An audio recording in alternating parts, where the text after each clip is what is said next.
En el séptimo episodio de El Podcast, tengo el placer de conversar con uno de los actores más importantes de Colombia. Luego de su experiencia en Narcos, Juan Pablo Rava continúa su experiencia con Netflix con la serie Distrito Salvaje. Y con motivo de la grabación de una segunda temporada lo encuentro en Bogotá, donde saca unas horas de su atareada agenda actoral para conversar sobre bicicletas, paternidad, paz, guerrilla, mudanzas, redes sociales, el movimiento Me Too, el éxito de Roma y muchas cosas más.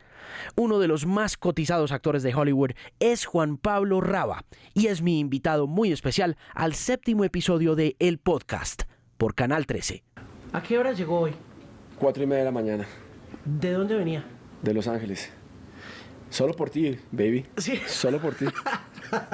Muchas gracias, hombre, muy querido. ¿Qué tal, ya? ¡Qué voleo! Qué voleo, es que yo pensaba que veníamos como una entrevista como con microfonito, fresco. O Sí, sea, suave. me hubiera puesto mucho más pimpo, weón. Sí. Me hubiera pimpeado. No, pero you're looking good, man. You're looking good. Hey, man. You know, somebody's gotta look good around here. Brother, ¿cómo va todo? La grabación, las series, las pelis, todo ese rollo, cuente. Va muy bien. Pues estamos aquí en Bogotá haciendo la segunda temporada de Distrito Salvaje. Sí, ¿cómo estuvo la primera? Nos fue muy bien. La verdad le fue muy bien, especialmente pues en Colombia. La idea de Netflix además era como poner la bandera en Colombia con algo contundente y lograron su objetivo porque pues Distrito fue muy comentada, fue muy vista, pero sobre todo le llegó a la gente, ¿no? Como que la gente la entendió, la sintieron y... Es un tema sensible, ¿no? Distrito Salvaje, la You temática. think? Yo estaba muy asustado, parce, te digo la verdad. Yo estaba preparado como para una avalancha de comentarios, pues en un ambiente como tan dividido como el que tenemos, ¿no? Yo estaba preparado para lo peor y todo lo contrario pasó. No hablemos de bandos porque es feo, pero digamos que esas dos partes divididas del país la recibieron igual de bien y la entendieron igual de bien, cosa que me sorprendió, y recibí unos mensajes que me tocaban el alma, desde mensajes de reinsertados, ¿no? Casi que agradeciendo que se haga algo con esa visión, hasta mensajes de personas muy afectadas por el conflicto, diciéndome que gracias a la serie habían podido por primera vez de alguna forma humanizar el conflicto, ¿no? Claro, y eso que es una cosa muy difícil de hacer. Muy difícil. Desde la perspectiva actual de la polarización y todo, ¿no? Muy difícil. Mensaje de alguien que me dijo, por ejemplo, que la guerrilla había matado a su papá y que nunca pensó que podía llegar a ver a un guerrillero como un ser humano y que estaba considerando su postura. Entonces a mí eso me toca el alma, ¿no? O sea, siempre digo que una de tres para nosotros, ¿no? O te estás haciendo muy, muy rico con un proyecto, o estás teniendo mucha exposición, o estás haciendo algo que realmente te alimenta el alma. Si consigues hacer los tres a la vez, qué maravilla. Pero en este caso, creo que estamos haciendo uno de esos que son importantes a nivel artístico, a nivel humano, por lo que significan para la gente que lo ve, porque la gente se conectó con el proyecto. Sí, la gente, cuando te preparas para una cosa de esas, ¿cuánto te demoras en conseguir a este personaje y cómo sientes que está pasando ya? ¿En qué momento dices, ok, I got it, lo tengo? Nunca, es una evolución permanente. Porque es muy complejo, es demasiado empírico, ¿no? Casi yo creo que es como el famoso tema de que las casas no se terminan, se abandonan, las obras de arte no se terminan, se abandonan, ¿me entiendes? O sea, cuando finalmente un pintor diría como, bueno, ya está listo, ¿no? Casi que hay un momento que uno tiene que lanzarse al ruedo y decir, bueno, esto es lo que hay. La preparación para este fue extensa.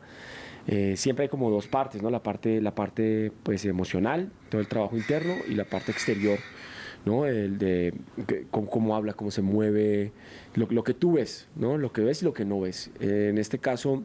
¿Cómo encuentras eso? ¿Cómo encuentras ese movimiento de un personaje que es ficticio, pero que de alguna forma está alimentado por la realidad? Pues hay muchas técnicas y cursos y cosas que uno hace. Por ejemplo, yo tengo una profesora fantástica con la que trabajo, que se llama María Victoria Hernández, que lleva años dedicada específicamente a talleres de creación de personaje.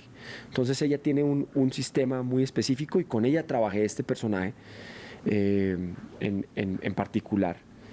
Pero después está como la parte emocional y es muy difícil de explicar. Y es un compendio de música, cine, literatura y pensamientos, y pensar y pensar y pensar para tratar de interiorizar algo que es tan sumamente diferente, una realidad tan diametralmente opuesta a la tuya. Es decir, bueno, ¿cómo voy a hacer para que la gente crea que yo soy este personaje, ¿no? Entrevistas con reinsertados, entrevistas con militares, entrevistas con gente que estuvo involucrada en el proceso de paz, o sea, todo sirve. Empieza a ser una suerte de experiencias esponjas, si así se quiere, ¿no? Como para hacer una analogía, en donde cosas empiezan a cambiar. Lo curioso es cuando el personaje de alguna forma overtakes, ¿no? Se apodera un poquito. Y Mónica, pues mi esposa, me dice como sabe perfectamente cuando está el personaje por ahí como presente, ¿no?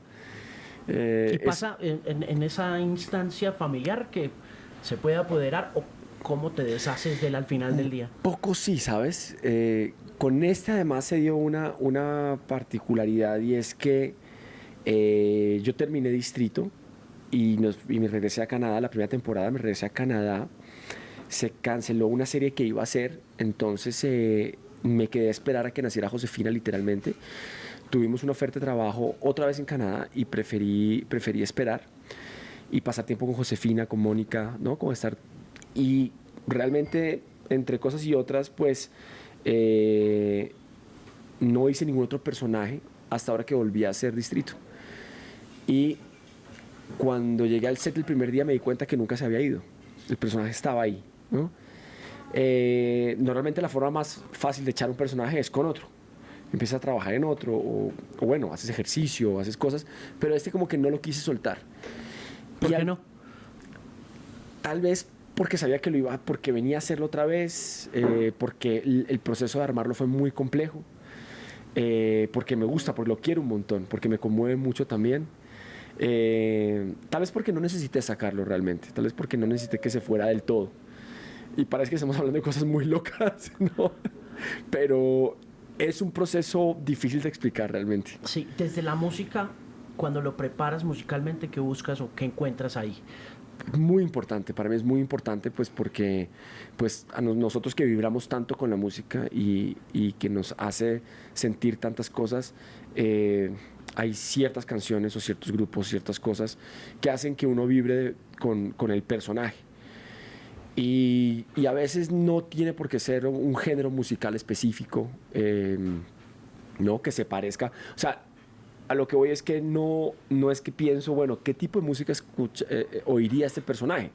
No es tanto por ahí, simplemente busco tunes y ciertas cosas que me hagan vibrar, como siento yo que el personaje vibra, ¿no? Este personaje es oscuro, es melancólico, carga como un tema, entonces, por ejemplo... ¿Es papá también? Es papá. Entonces es una mezcla como de Nine Inch Nails, ¿cierto? Con también un poco de Caribe, con Chucky Town, ¿no? He oído cosas muy, muy distintas para armar a JJ. ¿Y literariamente? Mira,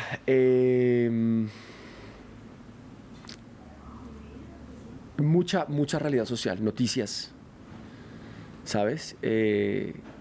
Opiniones de redes, entender la polarización. Ahí sí me fui un poquito como más directo, ¿no?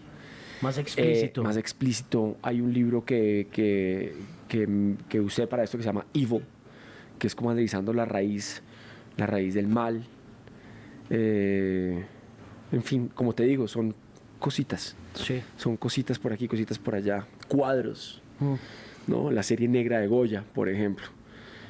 Muchas cosas. Uno puede utilizar muchas herramientas para entrar como en lo que necesita. Cuando entras a buscar la realidad social en redes por investigación, ¿te encuentras personalmente en conflicto con tus creencias? ¿Te das cuenta a través de lo que vas hallando en términos de polarización lo difícil que es tomar un partido hoy en día o quedarse en la mitad? Sí, sí, y es parte de lo que me gusta o que disfruto mucho de ser artista, es que realmente no tenemos por qué tomar partido en muchas cosas, no tenemos por qué tener o manifestar ideologías políticas muy definidas, salvo en casos en los que realmente es absolutamente necesario. Pero es bueno, creo, para nosotros podernos mantener un poco como en ese in-between, ¿cierto? Porque tenemos que tratar de entender las dos partes.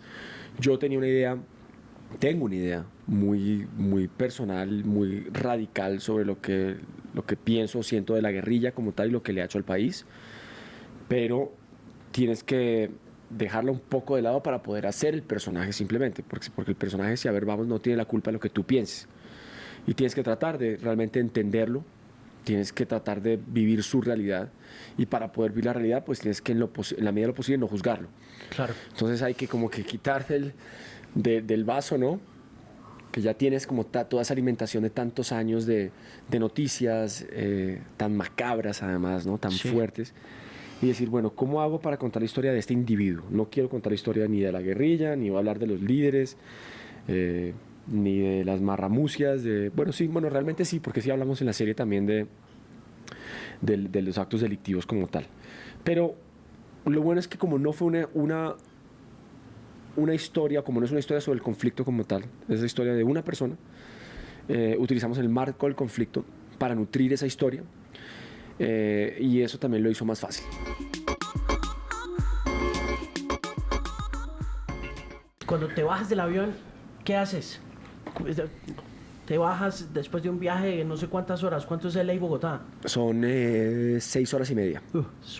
Red Eye, de noche. Es el Red Eye Flight. Pues mira, te digo la verdad, te podría actuar acá que es dificilísimo y súper complicado, pero realmente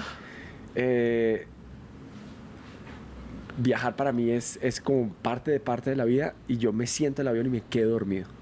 O sea, duermo, no como absolutamente nada, me quedo absolutamente profundo. Entonces realmente llegué súper despierto, y lo mejor siempre además es llegar y hacer ejercicio. Entonces, como tengo mi bicicleta acá, sabes que yo viajo con la bicicleta a todas partes, llegué, me cambié, monté, y a las 6 de la mañana estaba montando bicicleta. ¿Dónde? Por ahí, por arriba, por unas trochas que tengo por arriba por la calera. Sí. Sí. ¿Qué nivel? Pues sí, no, o sea, es que una vez que ya estás acostumbrado, como que el cuerpo te lo pide, y pues la montada se ha vuelto parte importante de mi vida, y es el único ejercicio que hago. Entonces realmente no es sacrificio para nada. ¿Cuánto llevas montando bici? Mira, empecé a montar bici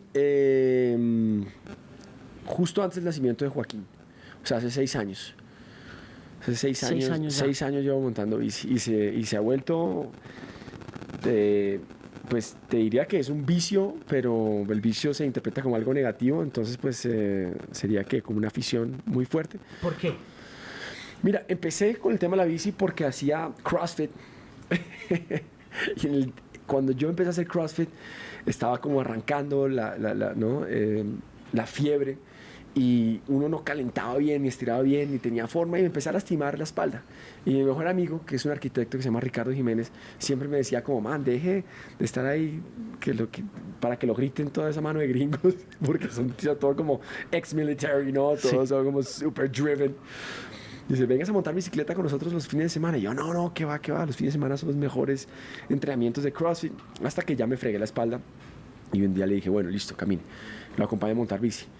Y ahí empezó como un paseo, ¿no? Biciterapia lo empezamos a llamar, porque éramos pues puros manes casados ahí, pues súper tranquilitos, y subíamos como por carreteras destapadas. Y llegué y cuando nació Joaquín, me compré como mi primera bici buena, y empecé a andar como unos trailcitos ya como más complicados. Y dije, oye, eso está como chévere.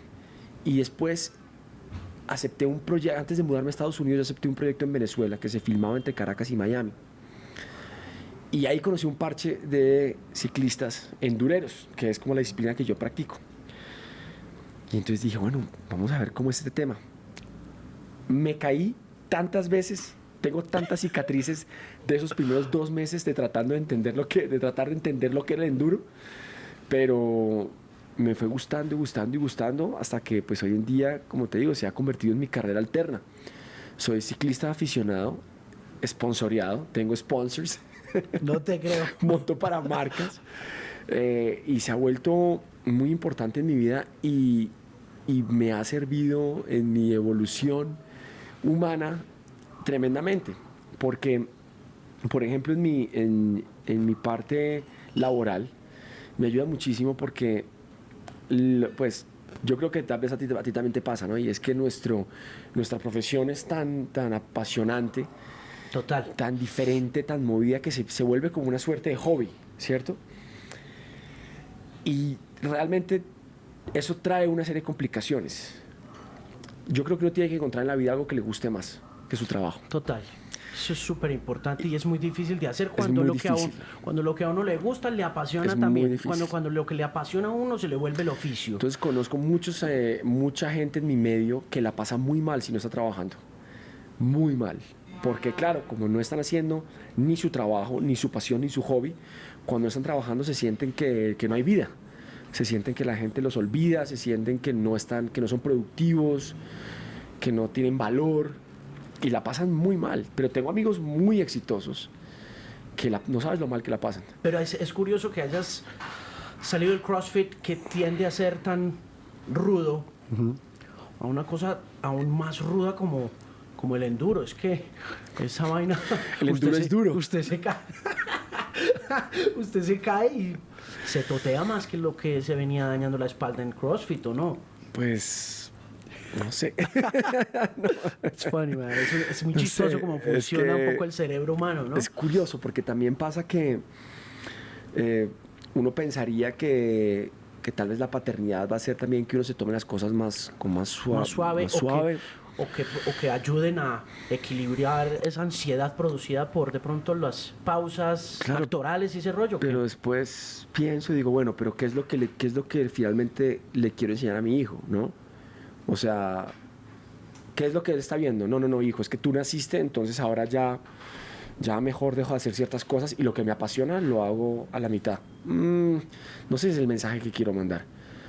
O sea, a mi hijo, pues, me gusta pensar que está viendo una persona que realmente se apasiona por algo, le gusta, lo aprecia, lo ama, lo hace por encima de dificultades, supera obstáculos. No, hay algo muy zen igual y muy meditativo en montar bicicleta, el tema de escalar, el tema de superar obstáculos, el tema de luchar contra tu propio cansancio. La bicicleta es muy dura. O sea, el deporte de la bicicleta es muy teso porque pues subir una loma o una carretera o la línea no tiene nada divertido. Si no. Es ir a sufrir, ¿no? Si es que el ejercicio en general no es divertido. El ejercicio no es divertido, no es divertido. ¿Sabes qué? Ahora que dices eso, cuando estaba haciendo el entrenamiento para Six, para la serie esta militar, nos mandaban a hacer un entrenamiento brutal en San Diego. Y para resumirte un poquito, el último día fueron 30 horas seguidas haciendo ejercicio. O sea, fue así de teso. Pero las cosas súper interesantes que aprendí es que, sabes que todo el mundo siempre te dice como que no, es mental, el cansancio, todo eso. Y es verdad. Ellos, los Navy SEALs, tienen como una dinámica de ejercicio o de entrenamiento que se llama el 20X. Y es que para ellos, o según ellos, o tienen demostrado en sus pruebas, tu cuerpo puede 20 veces más de lo que tú crees, ¿no? Entonces, la mente, ¿qué es lo que te dice? La mente te dice, compadre, ¿qué me está haciendo? Vamos a descansar, o sea, ¿por qué estamos levantados acá a las 6 de la mañana haciendo ejercicio? El cuerpo puede. Entonces, lo que tienes que llegar es como a ese estado en donde logras como callar un poco la mente que quiere buscarle comodidad al cuerpo y dejar que el cuerpo simplemente siga. Sí.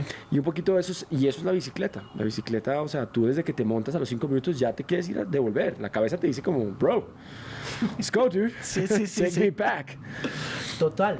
Como absolutamente todo lo que requiera un rigor, una repetición que vaya más allá de la zona de confort, por decirlo de alguna manera. Mi trabajo es muy teso. O sea, nosotros tenemos horarios de trabajo. Por ejemplo, hoy voy a grabar de 3 de la tarde a 3 de la mañana. Y toda la semana va a ser así, 4 de la tarde a 4 de la mañana. Y después la otra semana entonces ya va a ser otra vez desde las 4 de la mañana a 4 de la tarde. O sea, no pain, no gain. O sea, Total. el tema del esfuerzo y... Sí, no, absolutamente ningún logro que se obtenga verdadero por donde lo mires, sin Sí, algo de dolor. sí, exacto. A no ser que seas un filósofo y te paguen literalmente por sentarte y pensar, todo lo demás lleva o conlleva movimiento, trabajo, ¿no? Esfuerzo, y es gratificante y es bonito. Me Y acordé- es superar obstáculos finalmente. Me acordé mucho de Jeremy Renner en el Hurt Locker cuando vos estabas hablando del tema de la actuación, y ese paralelo de cuando el hombre regresa. Soy muy fan de esa chica, de esa Sí, directora. claro, Catherine Bigelow, me encantaría trabajar con Qué ella. mujer. Qué mujer pa' sota, ¿no? dirigir. Y me asombra que su primera peli sea Sí. Point Break. Sí, ¿No? exactamente. Que es una peli que lo marcó a uno en la adolescencia. Absolutamente. Y todo. Y en el Hurt Locker me gusta mucho cómo dirige a Renner, en especial en esa escena en la que regresa de detonar bombas en Irak. Sí. Y está parado al frente de un Dude, pabellón. se me paran los pelos porque es mi escena favorita de la película. Sí, Para mí, esa escena hace la película. De un pabellón de cereales. De cereales. And he doesn't know what to pick, man. Es Exacto. como... Mira, dude, mira, se me paran los pelos porque para mí esa escena es toda la película. Y esa escena me ayudó mucho cuando me decías como qué tipo de cosas ve. Esa escena para mí encierra mucho de la filosofía o del pensamiento o de las dificultades que enfrenta JJ. Esa escena la utilizo mucho en mi archivo mental de JJ porque es clave. Es clave para mí, para la psiquis, para lo que le pasa a este personaje cuando llega a la ciudad. Sí, el silencio La cantidad de la existencia y del el tipo. exceso de oferta. Pasas de algo muy simple. ¿Por qué es tan complicada la vida del soldado y sobre todo el soldado élite? Porque es una suerte de Jekyll and Hyde permanente. Están entrenados, son individuos altamente entrenados para algo muy específico, para seguir órdenes o para tomarlas, dependiendo el caso, en un campo de batalla con unas reglas muy específicas que no tienen nada que ver con nuestro mundo y nuestro entorno normal. Y de repente sacas a esa persona, lo mandas 6 meses, lo sacas 6 meses, y ahora le dices, no, ahora eres un padre de familia, ahora tienes que llevar a tu hija a ballet y tienes que ir al mercado. Entonces, la mayoría de ellos se dan cuenta que lo otro es más fácil, Sí. es mucho más sencillo. Ok, ¿qué hay para desayunar? Avena con jugo de naranja, avena con jugo de naranja. ¿Qué es lo que pasa cuando de repente sales y tienes 80 cereales y you don't know what to pick? O sea, se vuelve muy complicado. La vida, el mundo, el capitalismo, o sea, o como lo queramos poner, o sea, nuestra sociedad es compleja. El exceso de opciones es complejo. Es más fácil seguir órdenes o decir, ok, esto es lo que tengo que hacer. Sí, y el nivel de desadaptación también. La Bigelow en Zero Dark Thirty Zero Dark Thirty. hace la crónica de este grupo élite Ajá. de gente que va y se mete allá Exactamente. en Abbottabad, y uno después lee los testimonios de esos soldados y Es muy complejo. los niveles de desadaptación de esa gente en Claro. la sociedad son enormes. Claro, porque además te vuelves un adicto a la adrenalina, un adicto al peligro, ¿no? O sea, ellos mismos lo dicen, dice, nunca te sentirás más vivo que cuando estás a punto de morir.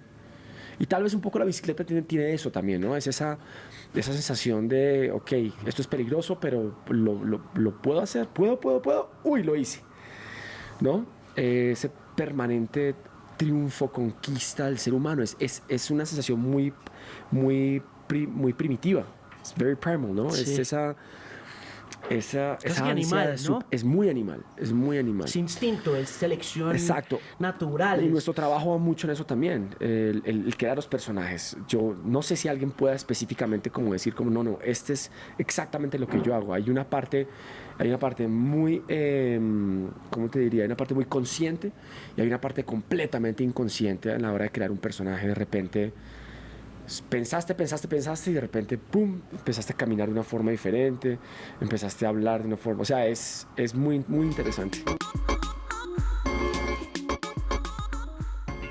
¿Cómo ha cambiado la actuación como oficio desde esa perspectiva del aprendizaje y también de la inconsciencia a la hora de adaptar una figura, sea ficticia o sea real, desde las épocas que yo creo que ya cada vez se distancian más del oficio y de lo que entendemos como tal, de Marlon Brando, de la escuela de Lee Strasberg, de todas esas cosas. ¿Qué ha pasado en ese Mira, sentido? yo estudié en Strasbourg, en Nueva York, justamente porque quería como entender el método, ¿no? Que fue con lo que tú y yo crecimos, ¿no? Claro. Pacino, De Niro, Brando. Y fue muy interesante ir ya como un actor. Yo llevaba un tiempo trabajando y poder ir y ver qué herramientas realmente se podían trasladar a un set actual. Es muy interesante. Lo que más ha cambiado es el tema tiempo. Y es que en la época de Kubrick, en la época dorada de Scorsese, se podían tomar mucho tiempo para hacer las cosas. Muchos ensayos, filmaban con mucho tiempo. Eso ha cambiado mucho. Ya no se puede. Ya no tienes tanto tiempo. Ahora tienes que llegar y tienes que resolver. Entonces, el método como tal es muy lento, desmenuzas en detalle absolutamente todo. E inclusive cuando llegas al set todavía tienes que hacer un trabajo de reconocimiento, un trabajo de relajación. Realmente tienes que adaptarte a los nuevos tiempos. Ha cambiado la actuación, creo que además se ha vuelto algo mucho más natural, ¿no? La gente quiere identificarse con cosas más cotidianas, así se quiere, y eso hace que lo que está un poco over the top sea muy difícil de sacar adelante.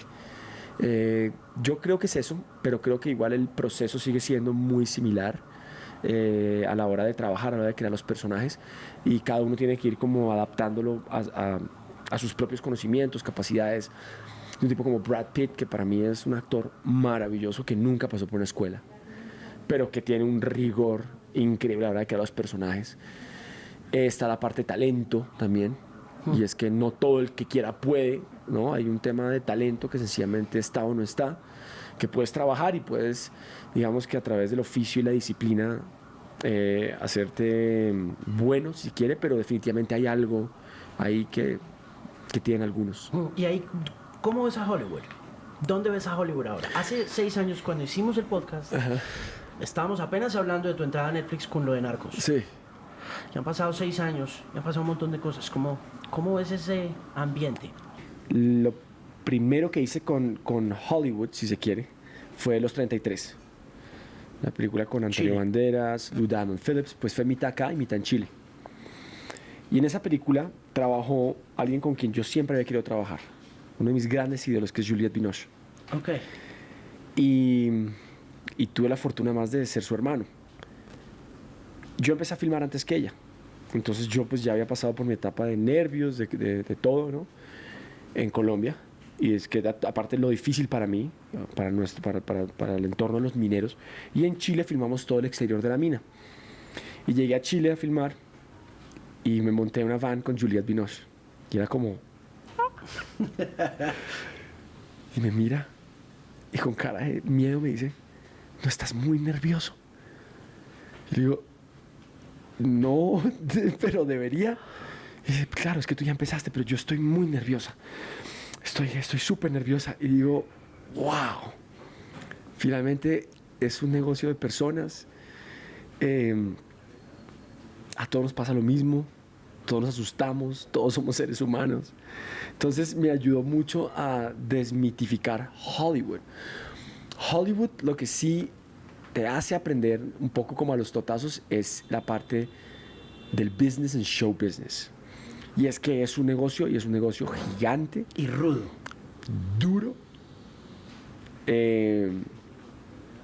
muy raro porque es un negocio artístico, pero de mucho dinero. Entonces las personas que están involucradas no necesariamente tienen que tener esa... Entonces nos dividimos, ¿no? Nos dividimos como entre las personas con sensibilidad artística que están ahí porque lo necesitan, porque vibran, porque respiran arte y contar historias, y está la parte del negocio, de los agentes, de los abogados, de los productores, que es como... Sí, Entonces, sí. eso sí es duro, o sea, porque... Como el music business. El music business. Cuando estaba en Colombia, de alguna forma, me sentía muy cómodo. ¿me entiendes? Porque pues estaba en mi país, con mis amigos, ¿no? O sea, conociendo a todos los productores, a todos los directores, ya te sabes cómo manejar, Sí, ¿verdad? no está tan... Y sigue siendo dentro de todo Colombia, por donde lo mides. Show business, music business, sigue teniendo mucho Caribe, mucho trópico. Es muy personal, Sí, es muy de venga, nos sentamos y conversamos. No sé, pues nuestro gran fallecido Gaitán, por ejemplo, la única vez que hablamos, me invitó a tomar una cerveza a su bar, ¿me entiendes? O sea, todo es más personal. Llegas allá y ya no puedes responder correos, ya no puedes responder mensajes, no puedes responder llamadas, todo tiene que ser a través de tu manager, todo tiene que dar por escrito. Entonces, acostumbrarte a eso, como que llegar a nivelar esas dos cosas, sí es lo que diría yo que es la gran entrada a Hollywood como tal. Y Cuando llegaste, ¿cuánto tiempo te tomó en darte cuenta que iba a estallar el Me Too Movement? ¿O te tocó como a todos? No, lo que pasa es que nos tocó porque nos tocó... yo sé qué pasó ahora, igual, pero igual todo lo que tiene que ver con el Me Too Movement es un poquito lo que allá se llama como Old Hollywood. O sea, yo entiendo que sigue pasando y que todos tenemos que estar alerta al respecto, pero fíjate las figuras que están involucradas, ¿no? Y vamos a poner el caso Weinstein. Son personas, era como el viejo Hollywood todavía. Sí, 35, 40 años las cosas han cambiado mucho. ¿Entiendes lo que te digo? Por el tema mismo del tiempo, por el tema del profesionalismo, por el tema del... There's no time for this, ¿me entiendes? O sea, hay que llegar, hay que trabajar, hay que sacarlo, hay que hacerlo, ¿verdad?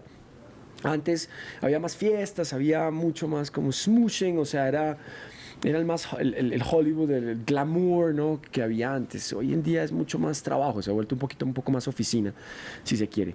Pero a nosotros nos reventó en la cara porque Six, la serie en la que yo trabajaba, era de Weinstein. Okay. Era una idea original de Weinstein. Entonces fue todo el proceso de, ok, ¿y ahora qué pasa? ¿Cómo sale este personaje? ¿Cómo sale la compañía de la serie? ¿Y cómo funciona para la segunda temporada? O sea que de alguna forma nos vimos un poco afectados por todo lo que pasó. ¿Se acabó? La serie se acabó. Sí, la segunda temporada. ¿Fue una causa directa de la...? No lo sé. No lo sé. Pero puede que en algo haya afectado. Yo conocí a ese señor cuando hizo se llamaba Big Mountain, Deep Mountain, Cold Mountain. Con Renée Zellweger. Con Renée Zellweger, nominada al Oscar, ¿no? Sí. O ganó el Oscar, todo creo. Sí, el fallecido Minghella. Sí, exactamente. No alcanzó. No alcanzó. Que fue el debut actoral de Jack White. Wow, no me acordaba de eso. Ahí conocí a ese tipo. Y lo conocí ahí como entrando a una fiesta de Vanity Fair en el Roosevelt Hotel. Sí. Y un tipo powerful. Muy powerful. Ese tipo era un... Mogul. Pero con toda, poderosísimo. Sí. De eso que le dije, Mr. Weinstein, hablamos por teléfono. Pues piensa todo lo que ha hecho, o sea, todo es que, o sea, leyenda absoluta, pero pues claramente con toda esta otra vida que, pues que uno no se puede permitir, no puede continuar, no puede seguir y que se acabó. ¿Sientes que el cine se va a acabar como Spielberg? ¿Y siente uno que Spielberg siente miedo de Netflix? No. Fíjate que no, le está yendo súper bien a Netflix ahora con el tema de los teatros. Tiende a cambiar, creo, simplemente. No creo que dejen de haber salas de proyección. Realmente creo que en eso, fíjate, el tema de los awards ha ayudado mucho, el tema de Cannes, el tema de los Oscar, ¿no? De como ser un poco exigentes con que dejen participar películas que han sido exhibidas. Y entonces esto ha llevado a Netflix como otra línea de negocio con el tema de sus salas de cine. Está interesante, creo que todavía queda. Oye, ¿qué tal lo buena que es Ready Player One? ¿No te encantó? Me pareció muy chévere. Muy chévere, ¿no? Me parece una gran Creo que pasó un poquito como por abajo, pero me parece súper chévere. Sí, inadvertida, pero estás un poco en esa onda también, de ver ese tipo de pelis. Nunca me imaginé que... ¿Yo? Sí, yo veo de todo. Me toca. Ficción, ciencia ficción, ¿te gusta? Me gusta, sí, me gusta. Pues me gustan las historias bien contadas. Sí. Punto, o sea, busco historias bien contadas por todos lados. Y a mi hijo le fascina el cine. Entonces estoy viendo estoy como revisitando una cantidad de películas. ¿Qué está viendo él? ¿Qué está viendo Joaquín? O sea, te mueres de la risa. Desde Ghostbusters, la primera parte, que es fanático. a todos los dibujitos animados, por supuesto. Ayer vimos Mary Poppins, la nueva, que me pareció buenísima, pero también le encanta Mary Poppins, la clásica. Joaquín tiene un tema con el cine y con las historias, que por ejemplo vemos que Josefina lo tiene. Joaquín desde muy pequeño ya se veía programas completos, y yo me vi con Joaquín creo que me vi de 3, 4 años, Last Jedi, o sea, Sí. y este tipo emocionado, o sea, bueno, no sé si esto es apto, pero a Joaquín le encantó Stranger Things. Y no se asusta y entiende. Y me dibujaba y me explicaba que nosotros estamos acá y abajo está el Upside Down. Wow. O sea, él tiene un tema de absorber historias que es maravilloso. Sí, pues eso tiene pues obviamente que ver con la crianza y pues con la genética, ¿no? Entonces es que... Curioso, sí, es curioso, debe ser. Yo también veía muchas historias de pequeño, así que sí, definitivamente lo que se hereda no se hurta, ¿no? Sí, cuando nos vimos para hacer el primer podcast, eras papá por primera vez y ahorita eres papá por segunda vez. La primera fue con Joaquín y ahorita Sí, con la chica. con la ¿Cómo chica. te ha ido? Maravilloso. Sí. Es fantástico porque es una energía súper diferente en la casa.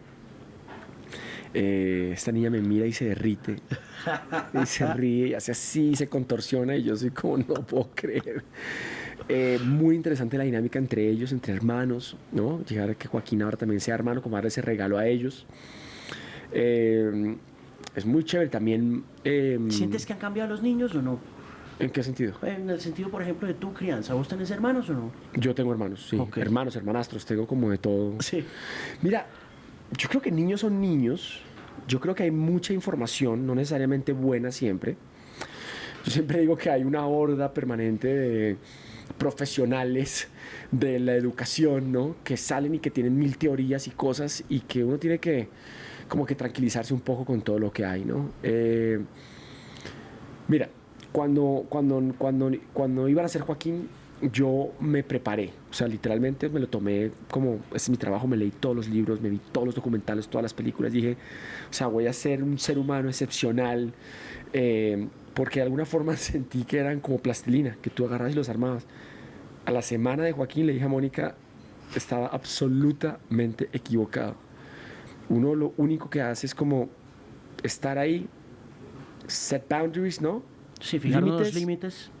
Modales, ejemplo, por supuesto, crear como una red de seguridad, tratar de crear como una memorabilia, como en su cabeza las imágenes que ven.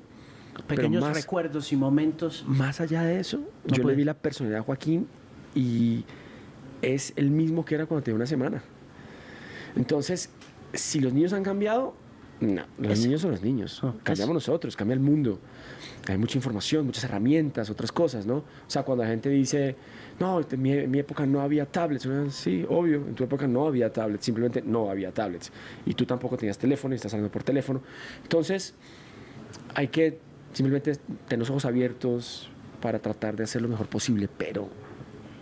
O sea, si estuviera el manual de cómo hacer las cosas bien, todos lo compraríamos, ¿cierto? Total. Pero, y los manes tienen su propia personalidad desde que nacen. Sí, no hay mucho que se pueda hacer respecto a eso, ¿no? No hay mucho que se pueda hacer. Al man le gustan las mismas cosas que le gustan desde que nació. Algunas cosas van variando, van cambiando, va creciendo, va evolucionando sus gustos. Pero el tipo es firme con los... Yo me di cuenta, por ejemplo, de Joaquín de una vez. Dije, él va a ser difícil para negociar lo que no le gusta. Y sigue siendo exactamente igual. Cuando el tipo no le gusta algo, y Josefina es exactamente todavía más fregada que él. Testarudos. Sí, y como siempre dispuestos a decirte lo que no les gusta. Ok. De frente. Y digo, me gusta eso, ¿sabes? Me gusta eso. Tal vez antes como que tenían esa idea como casi que había como que romper el espíritu, un poquito como de los niños, ¿no? Como que la educación era como, no, hay que romperlos, ¿no?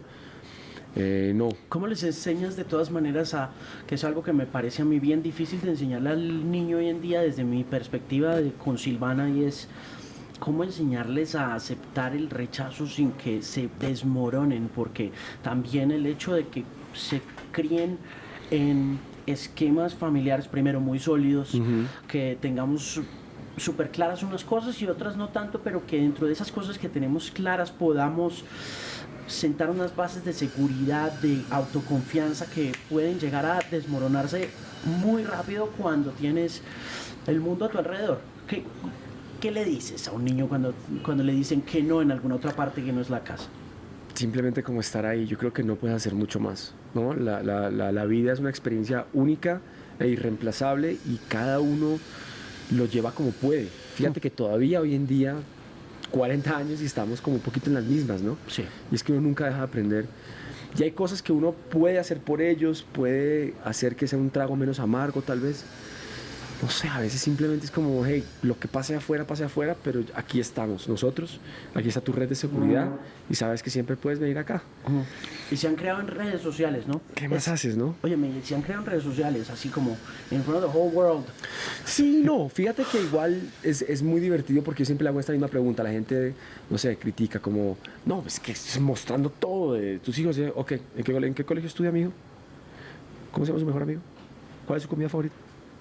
¿Qué es lo que hace los sábados a la mañana? Ah, no sabes. O sea, que tú ves lo que yo quiero que veas, compadre. Claro, claro. ¿Ves? Entonces, sí, hay un tema de que somos open porque siempre lo decidimos. Ahora la gente es mucho más relajada, pero al principio me acuerdo que la gente le ponía cobijas encima a los hijos para que no se vieran, para tal. Finalmente terminas creando como un poquito más tal vez de curiosidad al respecto, ¿no? No, estos somos nosotros, somos gente con una vida muy, muy curiosa, pero muy tranquila. Pero somos muy cuidadosos, monitoreamos mucho quién está, quién ve, quién mira. It's a brave new world. Sí. Estamos aprendiendo todos los días. El movimiento es difícil, moverse con los dos críos para arriba y para abajo. Nos hemos hecho muy buenos para movernos y como que le quitamos simplemente el misterio. Como que hay mucho de, uy, la mudanza, y ahora cómo hacemos, ¿sabes qué? Mudarse efectivamente es complicado, pero es complicado, es una semana de tu vida. Y en esa semana de tu vida limpias, sacas cosas que no usas hace años. O sea, como que yo cada mudanza la uso para minimizar. De hecho, ahora hice una cosa muy divertida y es que reduje completamente mi armario. 3 prendas de cada cosa. Para toda la semana. No, 3 prendas for good.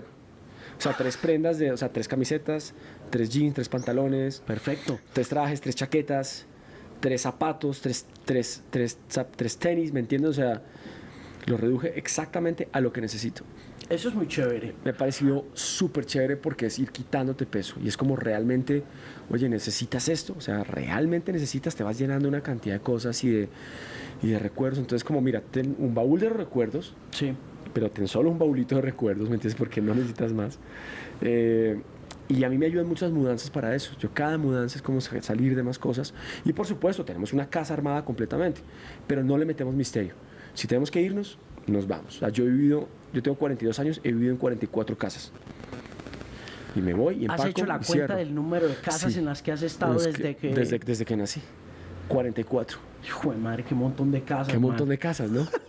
Entonces, qué cantidad de casas, pero también todo eso son nuevos vecinos, nuevos amigos, nuevas experiencias.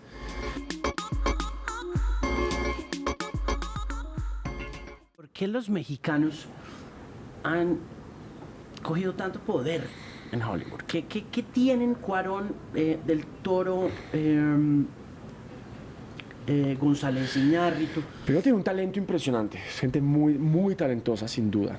México le lleva una ventaja a toda Latinoamérica, exceptuando tal vez Argentina, en hacer cine. O sea, ellos tienen una cultura cinematográfica extensa, muy importante, no solamente para Latinoamérica, sino para el mundo.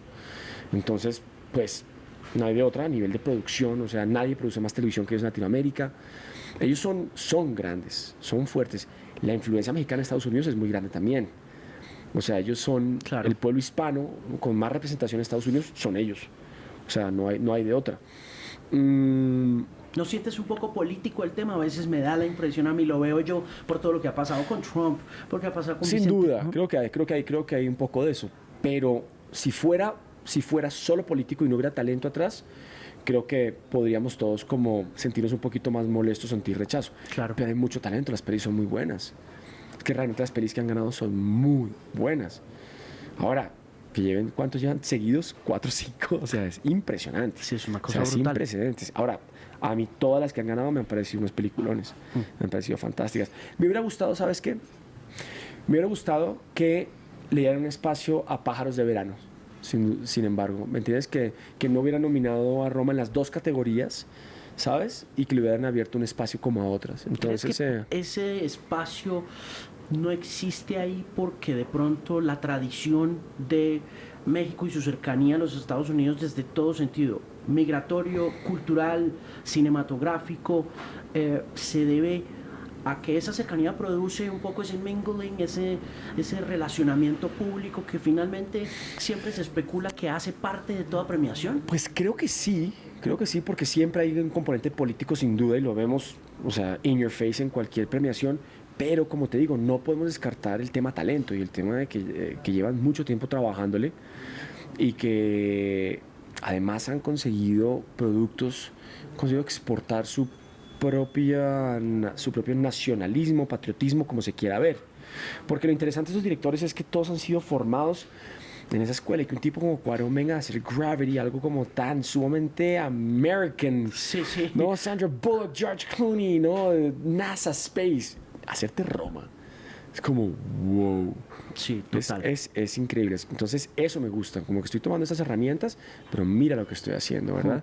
Eso es bonito y eso creo que hay que dárselos. O sea, no se les puede quitar ese mérito que tienen. Y ese paralelo de previo a Roma con esa peli de Jonás que hizo con Bardem. Ah, no. ¿Cuál es esa? Con No, la que hizo con No. el man de The Walking Dead. Y con. no la vi. ¿Cuál es esa? ¿Cómo es? Creo que se llama Frontera. Creo que se llama. Ah, con Gael. ¿Una con Gael? Con Gael. Con Gael. No la he visto. No la he visto. Sí, Entonces, Frontera. ahí encuentra uno como la base fotográfica de Roma desde esa perspectiva migratoria, con una historia mucho más rudimentaria, menos Sí. filosófica, menos rayadora, Sí. pero igual así súper ¿A poderosa ti te gustó y Roma? fuerte. No, No. Ah, no, tú tuviste un tweet. Creo que tuviste un tweet, es verdad. a mí lo que pasa es que yo tuve empleadas que Que no te fue tan bien. no, las empleadas que tuve, las historias de las empleadas que tengo yo para contarte son poderosísimas Claro. comparadas con la empleada esta puntual. Entonces, yo tuve una empleada que quiso abortar en un baño en la casa. ¿Me entendés? O sea, a mí me tocó un poco una carga Claro, emocional pero- de empleadas poderosísima. Entonces, Pero ahí te va, ¿no te parece que también uno tiene que abstraerse? O sea, si bien es arte y a cada uno le afecta de una forma diferente, también hay como que abstraerse las propias historias, ¿no? Como decir, no, es que mi historia es más terrible o algo, y ver cómo la pieza. Yo te confieso que la tuve que empezar 3 veces, hasta que por fin como que pude entrar en la dinámica y verme la completa, y la disfruté mucho cuando pude hacer eso. Pero al principio me costó. no, hay momentos en los que yo indiscutiblemente me identifico mucho con la empleada, pero vuelvo. ¿Cuál era tu película para estos Oscars? ¿Qué te gustó mucho? Sí, ya, me parece que la peli de Lantimos, ¿Cuál? la de Yorgos Lantimos, The Favorite. Ah, The Favorite. Sí, Maravilloso. creo que The Favorite. Ok. Primero, pues que viene, yo entiendo un poco la tradición y la revolucionaria forma de abordar el cine de Cuarón, pero me gusta mucho la retórica de Lantimos, súper oscura y sarcástica, y lo que hizo con Colin Farrell en The Lobster. Sí. Sí, es sofisticado. Es Muy sofisticado. ese tipo de guiones me parecen a mí. A mí me gustó, por ejemplo, con Cuarón, me gusta ese momento en que ella conecta con el chico en la terraza y le dice que está muerta, y todo me parece muy bonito ese momento. Pero sí me ¿Qué te costó pareció harto. Bohemian? Bohemian me encantó Ajá. porque por Live Aid, por la escena final de Esa Wembley. escena, ¿cierto? Sí, esa escena es muy emocionante. Creo que esa escena construye ya. A mí me pareció como adolescente la película. Sí, es que los biopics son muy complicados. Me pareció un poco adolescente, me quedé con ganas de un poco más, me quedé con ganas de un poco de oscuridad. La sentí demasiado light. No sé si es porque pues los miembros están todavía vivos, no sé si es porque tenía restricción a la hora de contarla, o bueno, o tal vez él simplemente tomó como esta forma de contarla, pero me quedó faltando un poco más. Oye, y me viene el avión Green Book ¿Y y qué el tal? trabajo me pareció maravilloso. El trabajo de Vigo me pareció una cosa salvaje. ¿Tú conoces a Vigo o no? No lo conozco, no tengo el placer, me encantaría. Es uno de los actores con los que siempre he querido Ese trabajar. personaje es fabuloso. Pues yo he hablado con él un par de veces. Sí. Es bien temperamental, pero es fabulosísimo. Bueno, tiene su de Argentina, es argentino, ¿no? Sí, Tiene su... sí, Pero sí. ¿qué tal History of Violence? ¿Qué tal ese peliculón? History of Violence History of Violence es una película muy brava. es una cosa muy, muy Más brutal. que Cronenberg, es muy chévere. Pero total, pero Cronenberg es muy total. chévere. Bueno, y entonces, ¿hasta cuándo grabaciones de Distrito Salvaje? Hasta mayo, mediados de mayo, grabaciones de Distrito Salvaje. ¿Y cuándo sale? Por ahí, misma fecha, como octubre, septiembre, octubre, más o Porque menos. es rápido. ¿Tú la viste? Sí, ¿Te gustó? sí. Chévere. Me pareció muy chévere. Chévere. Me gustó muchísimo. Sí. Y yo no soy de series, pues yo no... Sí. A mí me cuesta un poquito el ADD. Claro, estar como ahí, centrado en una. Estar ahí el bench Me watching. impresionó la cantidad de gente que dice, no, la empecé a ver y no paré. Y es como, ¿cómo así que te zampaste 10 episodios en una sentada? Qué cosa tan enferma, hermano. Estuvo fabulosa y pues esperando la segunda. Looking forward to it. Yeah, man. Mi querido Raba, thank you. Gracias. ¿Ya está? Bueno, ya fue. Eso fue todo, gracias. Gracias a ti.